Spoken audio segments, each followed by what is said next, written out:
আমার সাথে বিকেল বেলাতে একটু ঘুরতে বেরিয়েছি। মামার একটা খুব মজার জিনিস দেখিয়েছে আমাকে এখানে। বাবা এই যে দেখা যাচ্ছে অপোজিটে ইন্ডিয়াকে একটু দেখাও।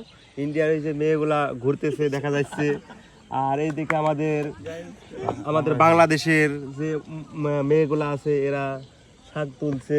এই যে এখানে বাংলাদেশি মেয়েরা শাক তুলতেছে, আর এটা হচ্ছে ইন্ডিয়ার বর্ডার। এই যে তার কাটা দেখতে পারবেন মামা, এই সামান্য তার কাটায় আমাদের মাঝে বিভেদ করে দিয়েছে। তাই এই বাবা? তার কাটা আমাদের বিভক্ত করে দিয়েছে। আমরা একই দেশ, একই এই যে প্লট দেখতে পাচ্ছেন, শুধু এই কাটা তারের বেড়া আমাদেরকে বিভক্ত করে দিয়েছে। তুই মজা নিছি কেন শিশির? না মানে তাদের কোইন্সিডেন্স, তাদের সবকিছু সুন্দর তাই বলতে আর কি।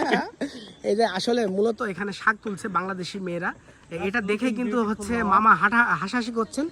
আর ওইখানে দেখতে পাচ্ছি ওই যে ইন্ডিয়ান মেয়েরা হচ্ছে এই যে এই যে এই যে এই যে এই যে দেখেন দেখেন দেখেন ঘুরে বেড়াচ্ছে। ইন্ডিয়ান মেয়েরা ঘুরতে বেরিয়েছে। এটাই হচ্ছে আর কি চমৎকার দৃশ্য। মামা চলুন যাই, আমাদের একটা চমৎকার দৃশ্য দেখালেন প্লিজ।